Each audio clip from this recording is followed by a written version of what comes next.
more about the giants. No, I'll do it later. All right. And witchcraft also changes your DNA.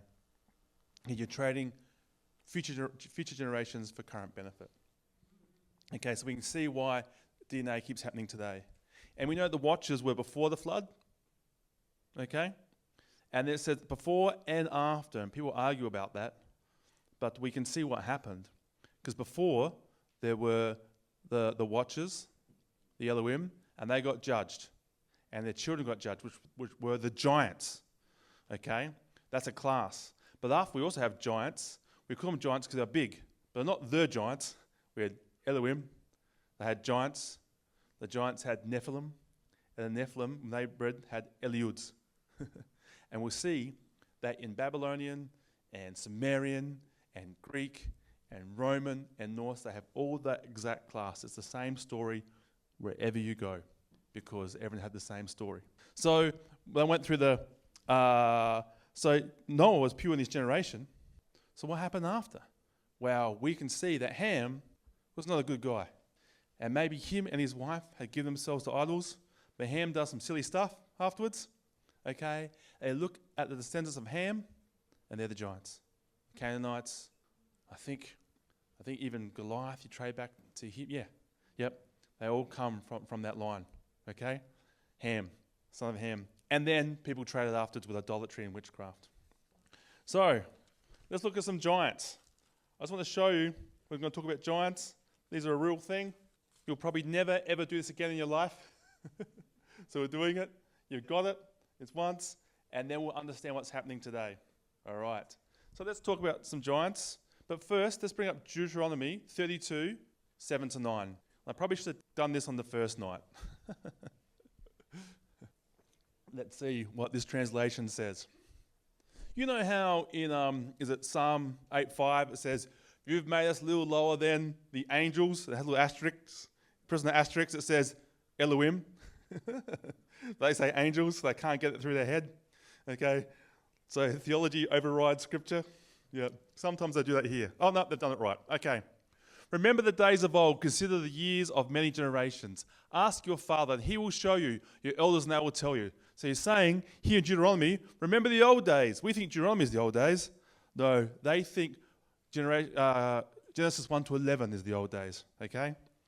Remember the days of old, consider the years of many generations. Ask your father, he will show you. The elders now will tell you. When the Most High gave the nations their inheritance, when he divided mankind. When was that?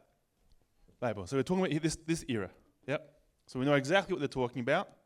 And the nations are listed in Genesis 10, the table of nations. How many nations? 70. We see the New Testament fixes everything up. 70 went out. Okay? When the Most High gave the nations their inheritance and he divided mankind, he fixed their borders of the people according to the number of the sons of God, the Benai Elohim. God did it. He gave them nations and Elohim. And then we see in Psalm 82 that some of those Elohim did not do the job they're supposed to do, and they got judged, and they will die like men. This is your history. Yep. But the Lord's portion is his people. Jacob, his allotted inheritance. So everyone, he split up the nations at Babel. Out you go. And you get that land, you get that land, you get that land. And you have an Elohim, you have an Elohim, you have an Elohim. Everyone gets one. Okay? Okay? You have a car, you get a car. All right? And then, but God chose his own people.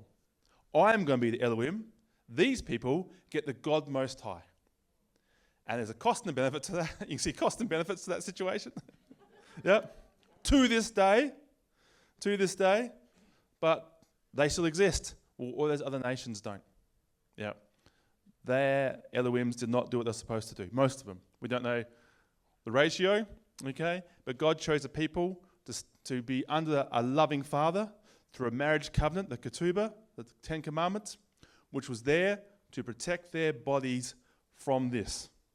And that's what it's there for. We'll see that. All right. Very good. So let's look at some giants that came down through Ham, I believe. I should have fact-checked that. In the back of my head, that's true. Okay. And we bring up Numbers 13, 25 to 33. And this is the key text. This is going into the promised land. God's giving them an option. He's just taken them out of Egypt. Numbers 13, 25 to 33. Okay. At the end of 40 days, very important number, what did Jesus do? Everything. Where was he? In the desert. Jesus fixed up everything. Okay? No mistakes. At the end of 40 days, they returned from spying out the land. And they came to Moses and Aaron and to all the congregation of the people of Israel in the wilderness of Paran and Kadesh. They brought back word to them and to all the congregation and showed them the fruit of the land. So it's good, okay? What God's giving us is good, has given us by his promise. It's a rest. And they told him, we came to land in which you sent us. It flows with milk and honey, and this is its fruit. However, the people who dwell in the land are strong, and the cities are fortified and very large. And besides, we saw the descendants of Anak there. Who was Anak? Okay? The Anakites dwell in the land of Negev. The Hittites, the Jebusites, and the Amorites, the Amorites, they'll come up again as well, dwell in the hill country, and the Canaanites dwell by the sea and along the Jordan. But Caleb quieted the people before Moses and said, let us go up once and occupy it, for we are able to overcome it. Then the men who had gone up with him said, we are not able to go up against the people. They are stronger than we are. So they brought to the people of Israel a bad report of the land that they had spied out, saying, the land through which we have gone to spy it out is a land that devours its inhabitants. Devours. Eats. Okay? That's literally what it's saying, right? And the people we saw in it, what's the next thing he says after eating people? And the people we saw in it are of great height. And there we saw the Nephilim, the sons of Anak, who came from the Nephilim. And we seemed to ourselves like grasshoppers, and we seemed to them. They're literally talking about big people, okay? Giants. The sons of Anak, Nephilim. So the Anakim are there. If you want to go through the Jordan, that's the baptism of fire. You're changing your DNA. You're heating it up like chocolate and resetting it like Christ. A prophetic demonstration.